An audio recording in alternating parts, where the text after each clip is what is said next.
आज जो ये फेसबुक लाइव का विषय है कि ट्रेड यूनियनों की मांग और सरकार की हठधर्मिता। जैसे हमारे मजदूर साथियों को मालूम है कि ये 26 नवंबर 2020 को हम पूरे भारत के जो सेंट्रल ट्रेड यूनियन मिलके एक आम हड़ताल का आह्वान किया है और देश के किसान संगठनों ने और अन्य जन संगठनों ने पूरा उसका समर्थन दिया है और उस उम्मीद है कि ये पूरा पूरा भारत बंद जैसा ही बन जाएगा। और ये इसकी मांगों के बारे में जब हम बात करते हैं कि ये 1991 से लेके अभी 20वीं हड़ताल है और इसके पहले ये जो पिछले 29 साल में हमने 20 हड़तालें किया है।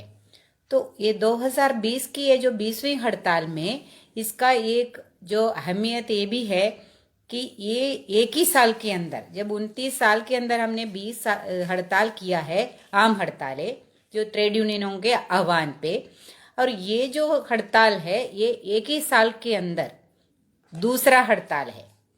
2020 के जनवरी में आपको ये सबको याद ही है कि 8 जनवरी को हमने बड़ा आम हड़ताल किया था, उसमें 25 करोड़ लोगों ने भाग लिया है। और उस हड़ताल में भी हमारी जो मांगे उठे थे और अभी जो मांगे उठे थे उसमें बहुत खास तो कोई फर्क नहीं है। और ये पिछले कई सालों से, और एक इसके बीच में एक प्रधानमंत्री ने ये भी ऐलान किया था कि ये जो ट्रेड यूनियनों ने मांगे जो उठाया है ये सिर्फ ट्रेड यूनियन की मांग नहीं है, ये आम जनता की मांग है। ये बात अलग है कि वो उन्होंने उस पर कुछ किया ही नहीं है, लेकिन ये बात है कि ये जो हम लोगों ने जो ये हड़ताल के अंदर में जो उठा रहे ये मांग है, आम जनता की मांग है। और इस हड़ताल के अंदर जो मांग उठा रहे हैं ये मांगें जो है ये अभी का पूरा हालात को भी, ये जो कोविड महामारी और ये लॉकडाउन को चलते हुए जो नए हालात पैदा हुआ है उसको भी ध्यान में रखते हुए ये मांगे उठाया है। क्या है ये मांगे और ये जो सरकार क्यों ये मान नहीं रहा है? क्या इतना कोई ज्यादा कुछ हमने मांगा है कि सरकार के पास में कोई साधन नहीं है या सरकार मान ही नहीं सकते है? हमारी मांगे क्या है? एक तो है कि ये जो आज की डेट में हमें मालूम है कि महंगाई कैसा इतना ऊपर जा रहे हैं, महंगाई का रोक लगा दो। और ये है कि सबको, ये कोरोना महामारी का 7 महीने के ऊपर हो गया है, लॉकडाउन का भी, तो इसके अंदर सबको रेशन देना चाहिए मुफ्त में। जिस किसी को भी ज़रूरत है 10 किलो उसका अनाज देना चाहिए और अन्य जो ज़रूरी चीज़ें देना चाहिए। सरकार ने 3 महीने के लिए घोषणा किया, उसके बाद में तो फिर घोषणा कुछ और भी आया है थोड़ा, लेकिन नवंबर के बाद में, नवंबर से लेके कोई भी रेशन का अभी घोषणा भी नहीं है। उसके पहले जो घोषणा हुआ था उसका तो लागू करने का एकदम 40% से 60% तक का ही लागू हुआ है पूरे देश के अंदर। ये मांग है। और अभी जनता के पास जो इसको जो पूरा स्वास्थ्य का सुविधाएं, कोरोना महामारी अभी खत्म नहीं हुआ, अभी उसके लिए कोई दवाई भी नहीं आया, लेकिन जिसके लिए जो है और जनता की जो है अभी हर दिन खबर आ रहे हैं कि कितने लोगों का जान जा रहे हैं, और उसके लिए स्वास्थ्य की सुविधाएं देना चाहिए सारे जनता को। और खासकर जो है ये इसमें जो फ्रंटलाइन वॉरियर्स है, जो कोरोना वॉरियर्स जिसको है कि जो हेल्थ सेक्टर का काम कर्मचारी है और ज़रूरी सेवाएं देने वाला हमारे सफाई कर्मचारी समेत लोगों को भी ये सारा सुविधाएं देना चाहिए, मुफ्त इलाज होना चाहिए और उसका सुरक्षा का ध्यान रखना चाहिए। तो ये मांगे हैं।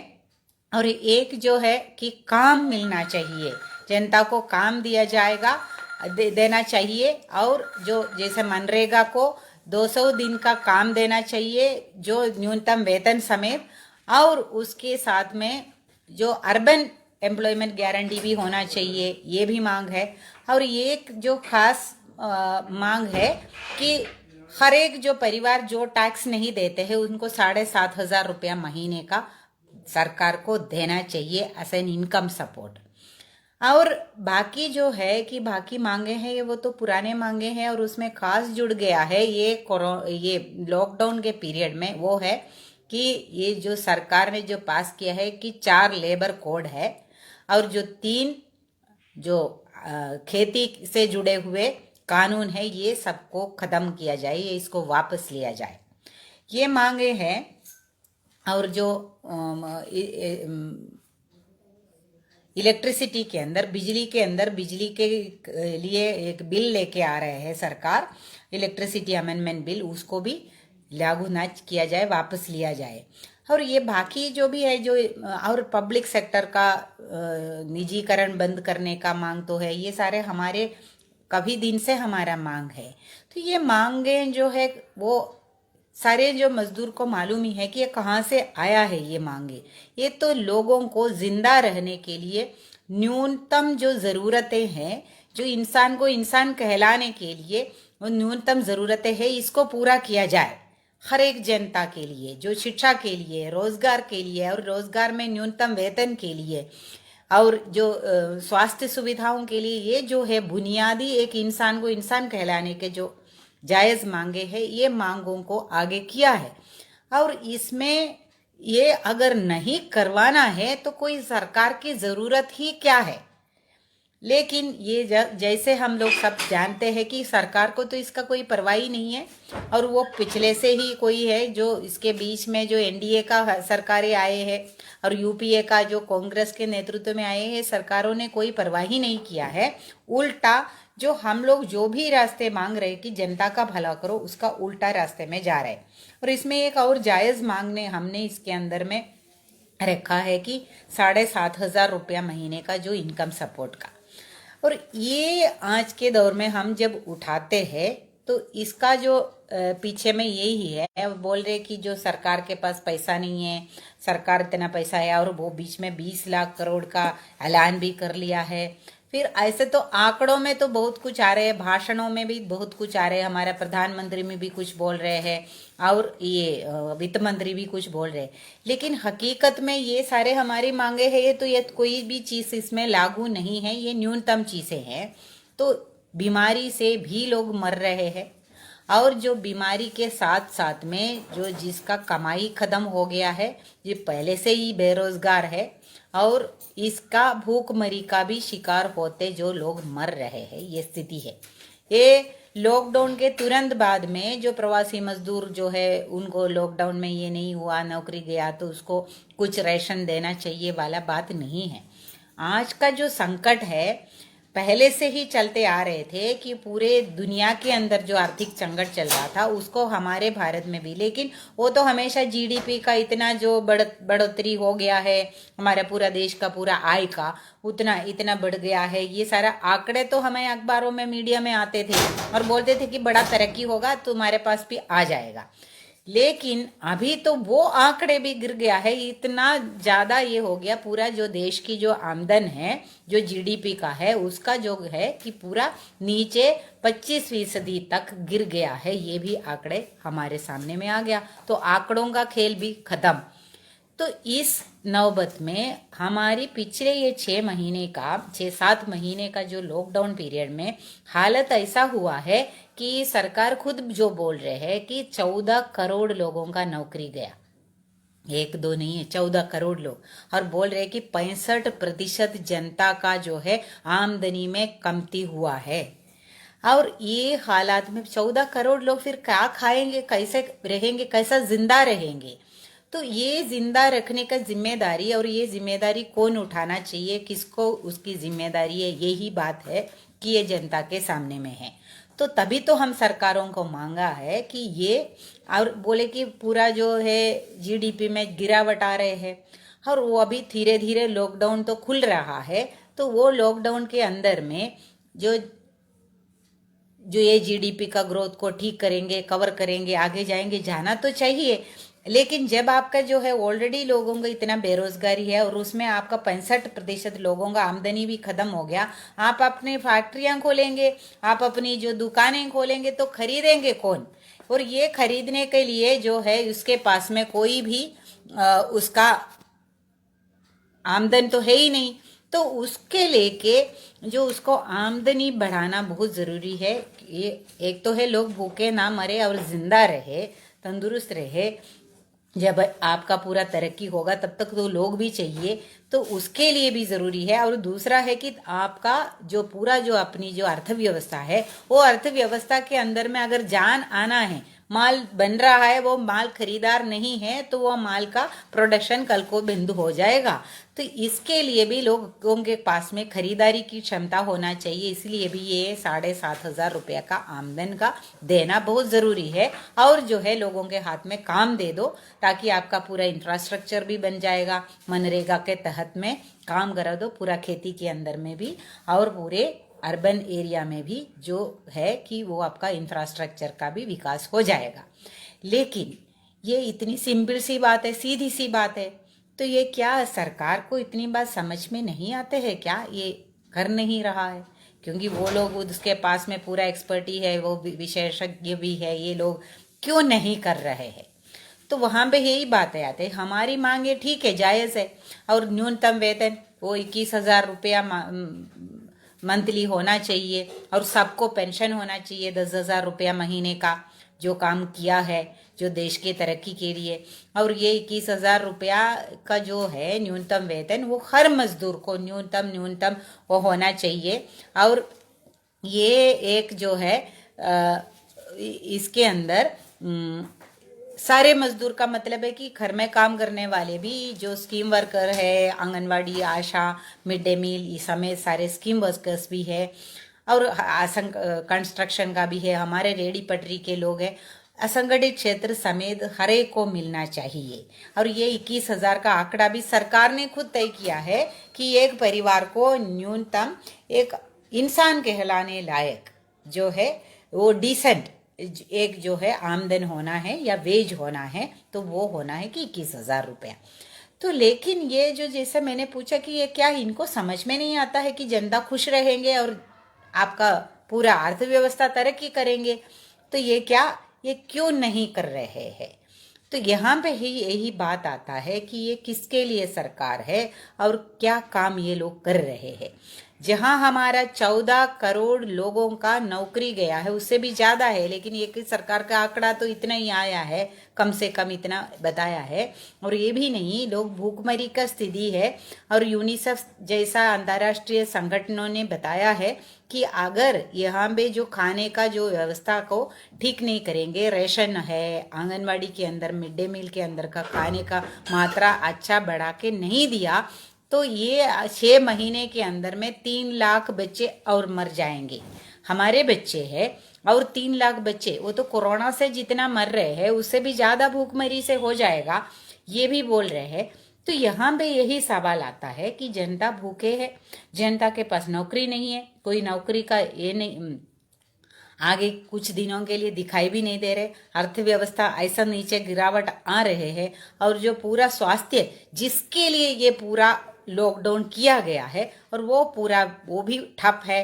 कोई एक्स्ट्रा अस्पताल में नहीं बना, कोई हेल्थ सेक्टर का किसी में ज़्यादा भर्ती नहीं हुआ है। फिर क्या किया है ये इतना पूरा लॉक करके, और क्यों लॉक करके रखा था? ताकि आपको टाइम मिलेगा कि लोगों के लिए स्वास्थ्य के लिए सुविधा बना ले, लेकिन वो भी कहीं नहीं किया। और ये जो घोषणा जो हुआ है 20 लाख करोड़ का भी, और उसका भी, और ये बाकी जो भी इस दौरान उन्होंने किया है, इसका फायदा किसको है, नुकसान किसका है? फायदा नुकसान का तो हमने बात किया ही है। ये नुकसान तो आम जनता का हो रहा है, वो भूखे हैं और वो रो रहे हैं। लेकिन उस दौरान जो है, एक ही आंकड़ा मैं बताना चाहूंगी कि जो देश के अंदर में जो करोड़पति है और सबसे अमीर लोग हैं, और उसमें से हमारा भारत का नंबर 1 तो हमारा रिलायंस वाला मुकेश अंबानी है। वो दुनिया में नंबर 11 या 12 पे थे सबसे अमीरों में। लेकिन ये लॉकडाउन के दौरान वो अपना पूरा दुनिया में जो चौथा नंबर पे गया है सबसे अमीरों में, और उनका आमदनी में जो है जितना वृद्धि हुआ है, एक दिन में 92 करोड़ रुपए का उनका आमदनी में वृद्धि हुआ है, एक घंटे में।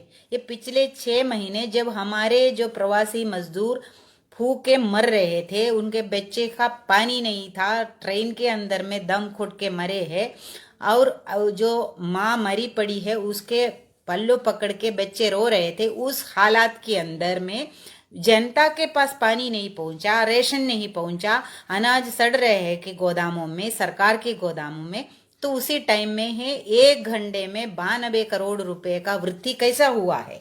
ये हमारे श्रम का, हमारे देश की संपत्ति का लूट है।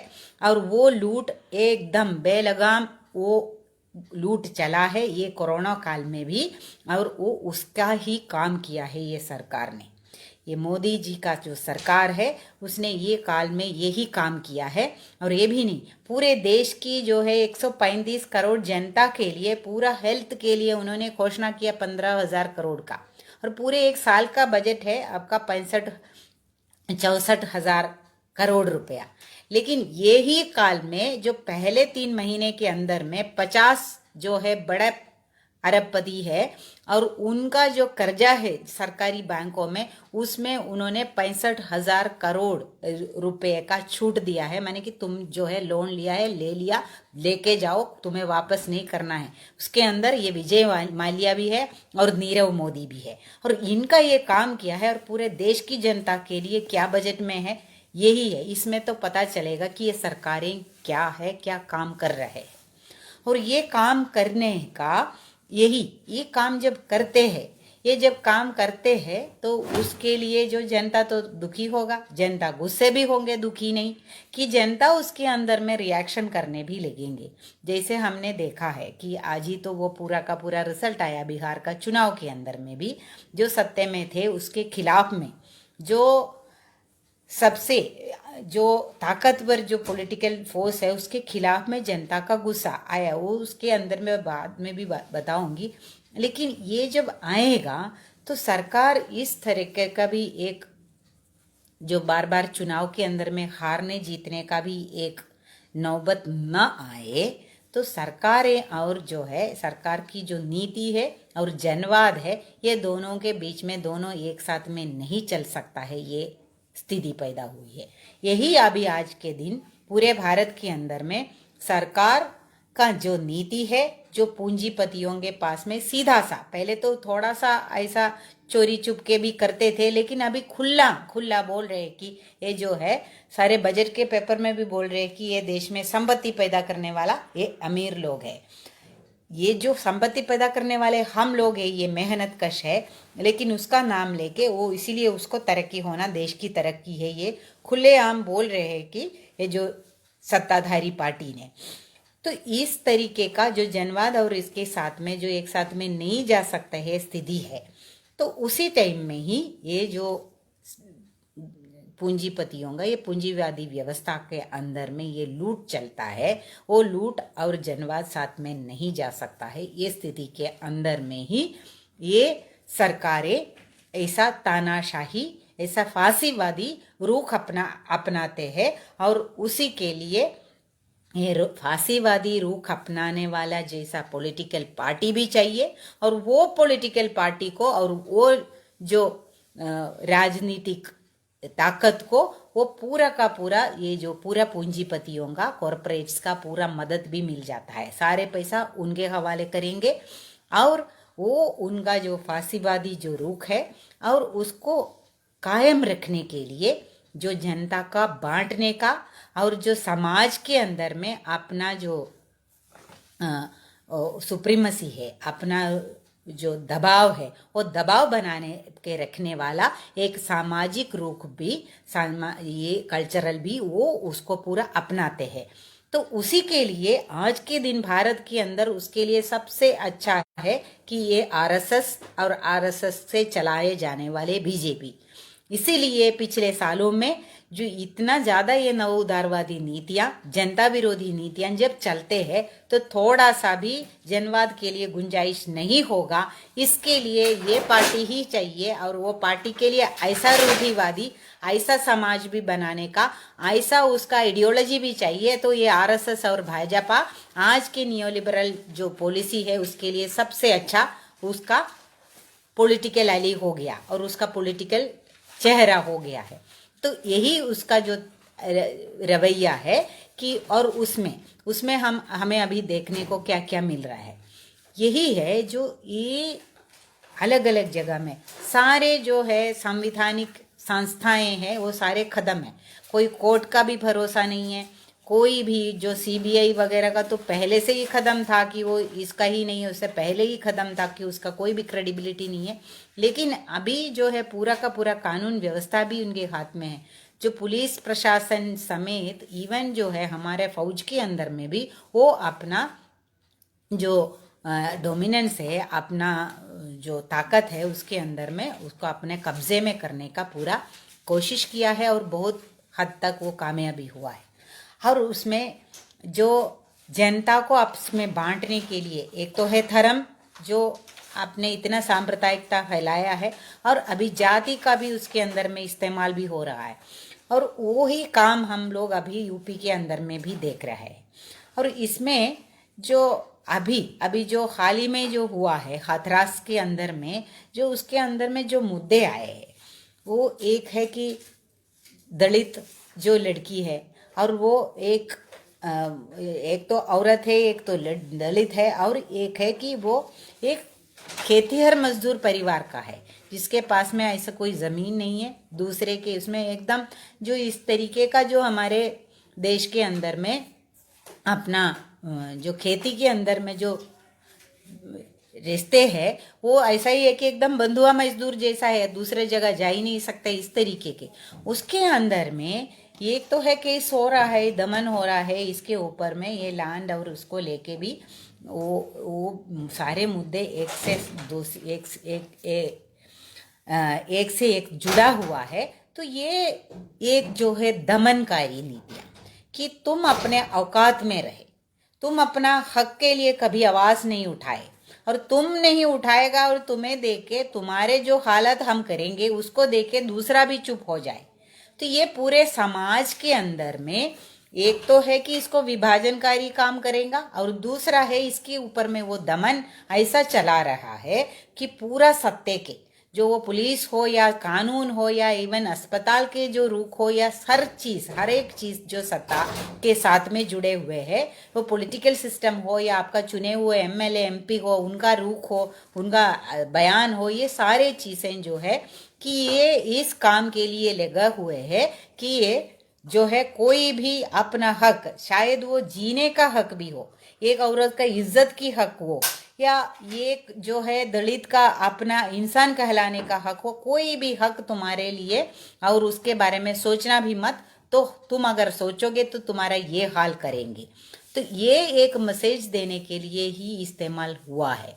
और यहाँ पे जैसे हम बोलते थे कि गुजरात तो एक एक्सपेरिमेंट के लिए एक परीक्षणशाला है, तो अभी एक है कि अभी जो दूसरे नंबर पे आया है कि पूरे का पूरा उधर का जो उनका जो जीत हासिल हुआ है उसको लेके यहाँ पे भी लेके आया है कि ये सेकंड एक्सपेरिमेंट जो है हम यूपी में कर रहे हैं।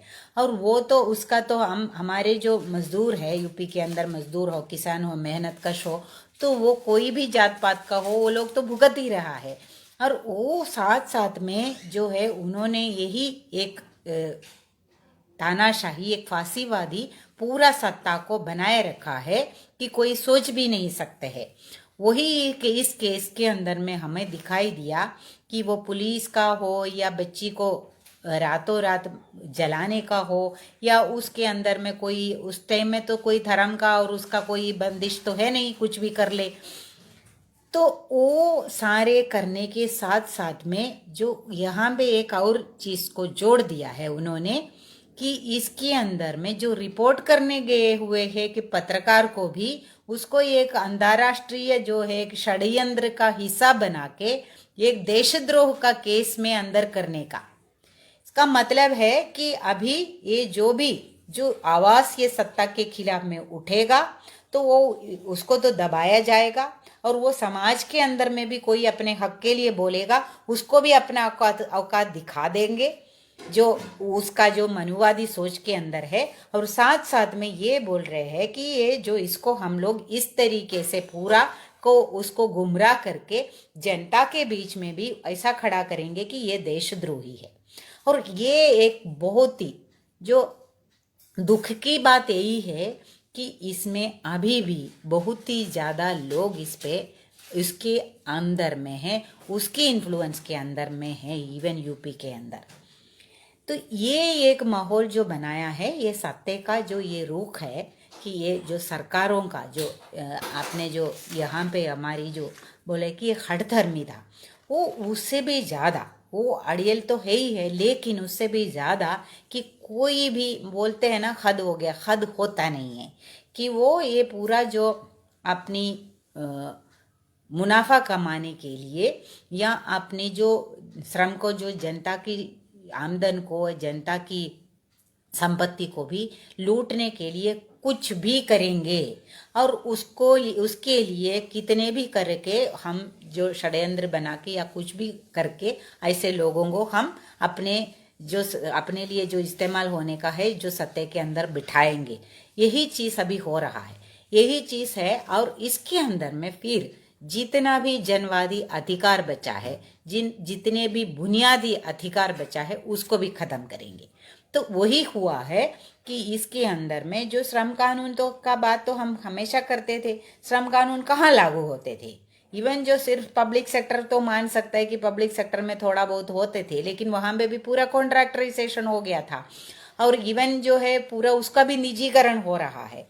और उसमें एक जो है पूरा संपत्ति का लूट है, जो पूरा सरकारी संस्थाएं हैं और जो पब्लिक सेक्टर का जो है कंपनियां हैं, वो तो देश की अपने संसाधन है, वो उसको सीधा सीधा उसके हाथ में दे दे। जैसे कोयला के अंदर में कोयला खदानों का निजीकरण के लिए कोई कंपनी आ नहीं रहा है, तो सरकार ने बैंकों को आदेश दिया है कि तुम लोग जो है एकदम लोन दे देंगे बड़े बड़े कंपनियों को कि अगर कोयला खदान खरीदें, तो प्राइवेट कंपनियों को इस तरीके से दलाली का काम करके सरकार ने एकदम जो है थाली में परोस के जो बड़े बड़े कंपनियों के हवाले कर रहे हैं। ये है निजीकरण के सामने में हो रहा है। ये जो श्रम कानून जो थोड़ा बहुत so public sector government sector में लागू है, वो तो वो पब्लिक सेक्टर नहीं रहेगा, ये एक बात है।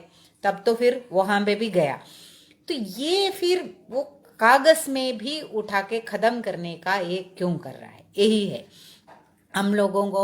और दूसरी बात है कि बहुत बुनियादी जो इसके अंदर बदलाव ला रहे हैं कि वो खेती के अंदर में भी वही चीज़ जो है ज़मीन का हक और जो है क्या पैदावार करने का है इसका निर्णय करने का हक, और जो पैदा होता है उसके अंदर में अपना जो दाम मिलने का हक। और यहाँ पे मजदूरों का 8 घंटे का काम, क्योंकि इंसान को इंसान कहलाने के लिए तो 8 घंटा काम करो, 8 घंटा आराम करो, 8 घंटा मनोरंजन का, यही तो है पूरा इंसानियत के लिए होना चाहिए ये हक। और उसका न्यूनतम मजदूरी का हक, और अपना संघर्ष के लिए किसी को भी अपना संगठन बनाने का हक। तो ये तो बुनियादी चीज़ है। और जहाँ पे आप भी अगर हम थोड़ा सा पीछे जाके याद करेंगे तो हमारी जो आज़ादी के आंदोलन ही हमारा ही नहीं, पूरे देश दुनिया के अंदर पूंजीवाद भी उभर के आया है ये आंदोलन के तहत। 8 घंटे का काम को लेके और जो न्यूनतम सुविधाएं और न्यूनतम मजदूरी को लेके ये पूरे दुनिया के अंदर पूंजीवाद ही पैदा हुआ है।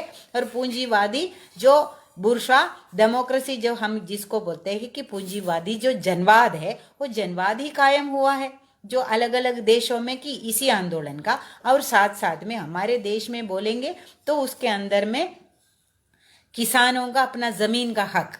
तो पहले तो किसान के पास में जमीन नहीं था, जो खेत जोतते हैं उसका जमीन है, ये वाला नारा लेके, ये दोनों जो नारों के लेके ही हमारी लड़ाई अंग्रेजों के खिलाफ में हुआ था, ये कॉलोनियलिज्म के खिलाफ में हुआ था, तब जाके जनवाद कायम हुआ। और वो जनवाद का इसीलिए जनवाद के अंदर हमारी जो संविधान के अंदर में भी ये बुनियादी अधिकार है, कोई भी सेक्शन का जो लोग है उसको अपना संगठन बना के जो अपना मांग उठाने का अधिकार है। और वही है कि ये जो 8 घंटे का काम हो या ये अपने ज़मीन का अधिकार हो, ये है। तो यहाँ पे ये बुनियादी अधिकार जिसके ऊपर में ये जो पूरा अपना ये पूंजीवादी जनवाद ही जिसके ऊपर टिके है, उसी को ही खत्म किया है। तो कोई जनवाद कोई है पूंजीवादी जनवाद भी नहीं बचेगा, क्योंकि वो साथ साथ में अगर उतना भी हक आप छोड़ेंगे तो जनता ये करने नहीं देंगे। तो यही हालत है आज के दिन में, और इसी का रिफ्लेक्शन है हर जगह। इसी के लिए ये जो लेबर कोड जो है, जिसके अंदर 8 घंटे का काम खत्म किया गया है, और इसके अंदर में ये न्यूनतम वेतन को खत्म किया गया है, और उसके अंदर में ये जनता को, ये मजदूरों को अपना हक लेने के लिए ट्रेड यूनियन बनाने का अधिकार भी वो भी खत्म किया गया है। और उसके साथ में जो किसानी के अंदर में जो किसान के जमीन उसको हड़पने का अधिकार कॉरपोरेट को देने के लिए कानून में बदलाव लाया। और जो देश की खाद्य सुरक्षा जिसको चलते हुए हमारी देश में अभी भी रेशन में लोग आधा भी लोग जो जिंदा है, उसके लिए उसको भी खत्म किया जाने का, माने काला बाजारी के लिए खुला छूट। और जो है कि जो दाम होना चाहिए वो मंडी खटा देंगे, और अंबानी अदानी घर में आके आपसे डील करेंगे ना, तो वो उसी हिसाब से जो तर्क दे रहा है, इतना जनता को बुद्धू बनाने का कि ये है कि बीच में बिचौलिया कटा दिया, ऐसा करके ऐसा तर्क दे रहे हैं। तो वो उसका भी असलियत यही है कि जो कॉरपोरेट आके इसके अंदर में दाम भी वो तय करेगा, क्या खेती करेगा, कॉरपोरेट फार्मिंग के लिए भी दे दिया। तो ये बुनियादी अधिकार जो मेहनतकश जनता का, ये वेज का हो और न्यूनतम वेतन का हो या 8 घंटे काम का हो, और ज़मीन पे अधिकार, ज़मीन अपने पास रखने का, और उसके अंदर कौन सा खेती करेंगे वो निर्णय करने का, और वो उसका दाम मिलने का अधिकार, ये भी खत्म। तो देश की जनता का सारे बुनियादी अधिकार कानूनन खत्म किया है। ये काम ये लॉकडाउन के अंदर में ये मोदी ने किया है, और उसको लिए ये पूरा जो महामारी को इस्तेमाल किया, और ये महामारी के खिलाफ में जो महामारी को संभालने के लिए जो कानून है, डिजास्टर्स मैनेजमेंट एक्ट हो या पैंडेमिक एक्ट हो, तो ये कानूनों को जनता के खिलाफ वार करने के लिए इस्तेमाल किया है, और उसी को 144 लगाया है। और ये इसी को ही है कि जो लोग है कि पैंडेमिक है उसका डर को भी इस्तेमाल किया है, लेकिन एक जहां पे भी लोग सड़क में उतरते हैं उसके ऊपर धारा ये लगा के उसको जेल में लेके जाने का ये भी है। ये यूपी उसका सबसे बड़ा उदाहरण है। तो ये एक पूरा देश के अंदर में माहौल बनाया है कि पूरा फांसीवादी, पूरे उसके अंदर में सिर्फ राजनीतिक नहीं है, जिस सिर्फ सत्ता वाला जो इंस्टीट्यूशंस का ही नहीं है, पूरे सामाजिक जो जीवन के अंदर में भी ऐसा एक पूरा वातावरण भी पैदा हुआ है, जिसके अंदर में जो सबसे जो पिछड़े, सबसे ज़्यादा दबे हुए लोग हैं, चाहे महिला हो या दलित हो या इन लोगों के ऊपर में सबसे बड़ा वार है। तो ये एक माहौल पैदा किया है, लेकिन ये इतना भयानक एक माहौल है, तो लेकिन इसके उल्टा साइड में इससे भी ज़्यादा उम्मीदजनक ये बात है कि यही लॉकडाउन के 7 महीने के अंदर आपको पता ही है कि एक हड़ताल करने के, ये काम हड़ताल जिसमें 25 करोड़ जैसा लोग भागीदारी करने का तैयारी कितना होना है। तो ये लॉकडाउन के अंदर में भी जो ये मार्च का लास्ट वीक से शुरू करके जो पहले जो कॉल जो हमारा गर्व के साथ हम बोल सकते हैं कि CITU से गया था 21 अप्रैल को, और अपना जन संगठन मिलके कि ये भाषण नहीं रेशन चाहिए करके घर के अंदर में ही, घर के अंदर में खड़ा होकर फोटो लेके करने के लिए लोगों को बोला गया था।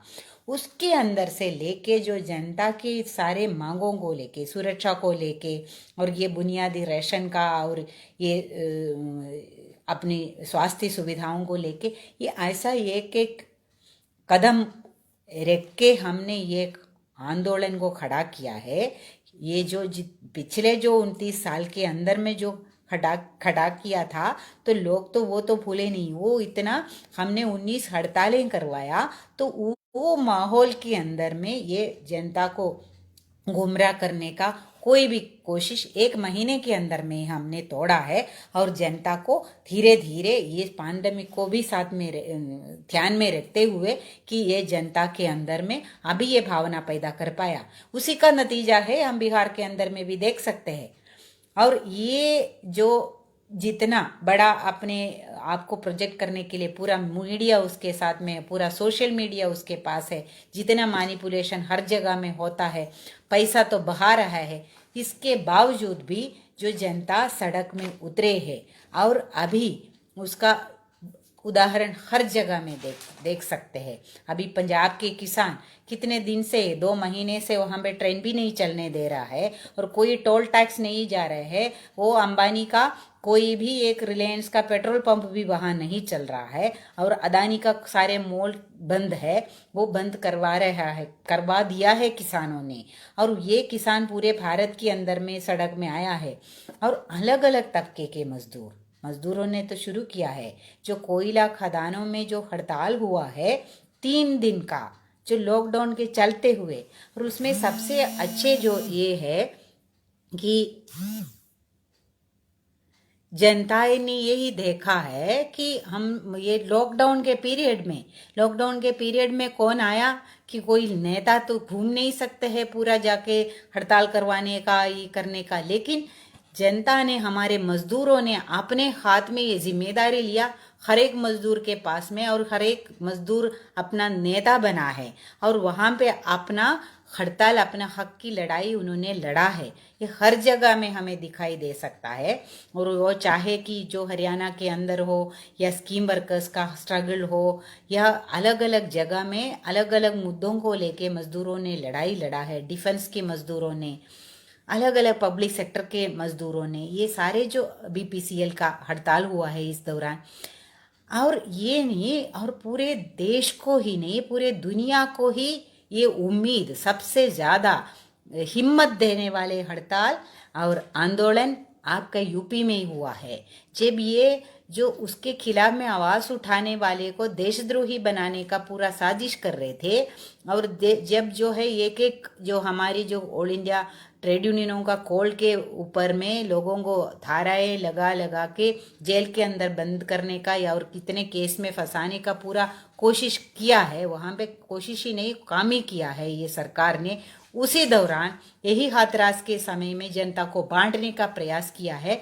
उसी टाइम में ही ये यूपी के अंदर का जो इलेक्ट्रिसिटी के मजदूरों ने वो ऐतिहासिक हड़ताल किया है, और वो एकता हमारे सामने में एक मिसाल कायम किया है। एक है कि यूपी के अंदर तानाशाही ये सरकार को ऐसा हिलाया है, और जो जेल के अंदर में बंद करने के लिए हमारी नेताओं को उठा के ले गया, तो जनता को साथ में लेके उन्होंने ऐसा खड़ा करके उनको वापस करवाना पड़ा। और जो है इतना अच्छा एग्रीमेंट करने पे ये सरकार मजबूर हो गया है कि ये क्या हमारे सामने में, ये क्या हमें सिखाते हैं, ये सिखाते हैं कि ये जो बांटने का कोशिश, ये तानाशाही बनाने का कोशिश, ये लूट को और ज़्यादा बनाने का कोशिश जब कराएंगे, तो अपनी सही जो मांगों को लेके जनता को साथ में लेंगे, तो कोई जात पात, कोई तोड़ने का, कोई कुछ भी नहीं कर सकते हैं। और यही है, ये जो है एक वर्गीय एकता जो है, वो वर्गीय एकता ही ये तानाशाही को तोड़ सकते हैं, ये फांसीवाद को भगा सकते हैं। तो वही एक जो है इस हड़तालों ने, इस दौरान हमने ये पिछले 7 महीने के अंदर हम ये कर पाया है। 6 महीने के अंदर हम लोगों ने ये ऐलान किया है कि हम हड़ताल का इतना कॉन्फिडेंस के साथ, और ये सबसे ज़्यादा, ये 20वीं हड़ताल है तो ये सबसे ज़्यादा भागीदारी में ये होगा।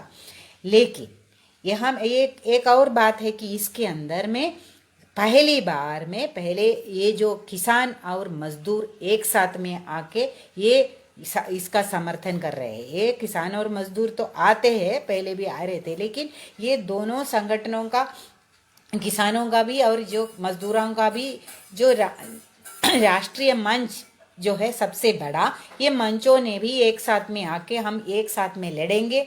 ये 4 लेबर कोड और ये 3 किसान विरोधी कानून है, इसको उनको ये करने के लिए जो है हम पूरा का पूरा प्रयास करेंगे।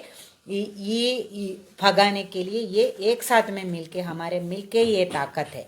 और वो नीचे में भी जनता को इकट्ठा कर रहे हैं कि ये किसान का मुद्दा मजदूरों का जबान में आ रहे हैं और मजदूरों की मुद्दा किसानों की जबान में भी आना शुरू किया है। तो ये एक देश के अंदर इतना मेहनत करके हमने ये एक माहौल पैदा किया है ये लड़ाई का। तो ये 26 वाले जो आंदोलन है ये एक ऐसा हड़ताल हो गया, ठीक है, ये नहीं है। ये आम हड़ताल कि ये यहाँ भी जो जितना भयानक स्थिति ये देश के अंदर पैदा करने के लिए कोशिश कर रहे हैं, तो ये जनता की लड़ाई का एक जो है शुरुआत। माने इतना ये कोरोना काल में जनता जब इतना परेशान थे तो इतना लूट मचाने का हिम्मत इस सरकार को मिला है और जनता बटे हुए है ये सोच के किया है। तो हमें भी उसका उल्टा वो जवाब देना है कि कोई भी ताकत हमें नहीं बांट सकते हैं। हम अपना बुनियादी अधिकार, हमारे जो मजदूर होने का, किसान होने का हमारे बुनियादी अधिकार लेके हम ये लड़ाई लड़ेंगे और जीतेंगे। ये उल्टा उसका जवाब देने का एक शुरुआत होना चाहिए। तो हम CITU ने यही कॉल दिया था कि step out and step up, माने घर के बाहर निकलो और आंदोलन को तेज करो। ये जो लड़ाई है आने वाले दिनों में, अभी तो ये पिछले 6 महीने के अंदर में हमने तो कितना ऑल इंडिया का ही कॉल हुआ है और राज्यों का भी इतना आंदोलन हुआ है अलग अलग जगहों में। तो उसी के अंदर में ये एक शुरुआत होगा आने वाले दिनों में अलग अलग क्षेत्र का, अलग अलग मुद्दे का। लेकिन ये सारे मुद्दे जुड़े हुए हैं, ये भी जनता के सामने में अभी आ चुका है। तो उसको साथ में मिला के एक इस जो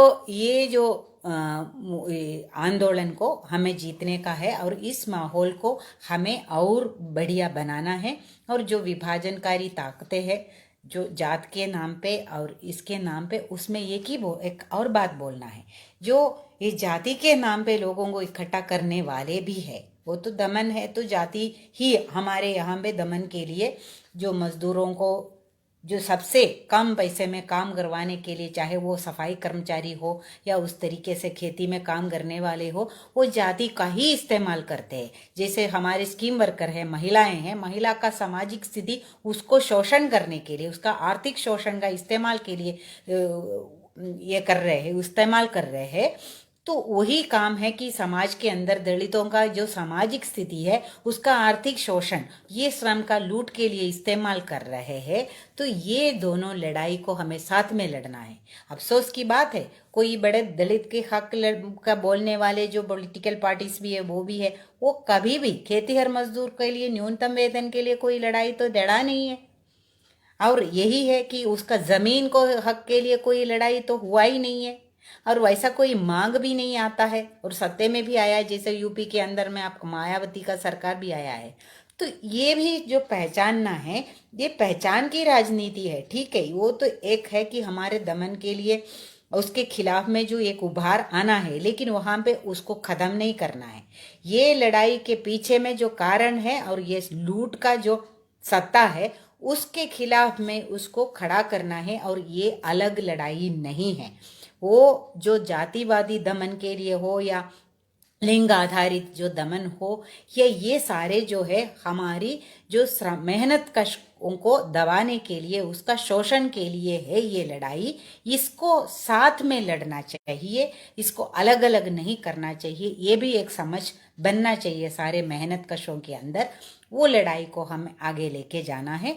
तो यही ये जो 26 तारीख का हमारी हड़ताल है, ये एक नए जो शुरुआत है। जिसे बिहार के अंदर में हमने क्या देखा है, बिहार के अंदर में इस बार चुनाव के अंदर जो नारे आए थे कि वो कोई जात का पात का नहीं था, वो वही कि जो बुनियादी जो ज़रूरतें हैं जनता का, जो हमारी हड़ताल की मांगे है, वो क्या है, कमाई, पढ़ाई, सिंचाई और दवाई। तो यही तो नारा दिया था और जनता के अंदर में वो बैठ गया। तो यही नारा है हमारा भी, यही हमारा हड़ताल का भी है।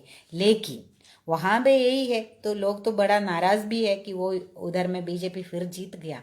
इसमें भी एक सबक क्या सीखना है कि ये पिछले 5 साल के अंदर ये 4 मांग तुमने अभी नारा दिया, उसको लेके कितना तुम सड़क में थे, कितना जनता के साथ में थे।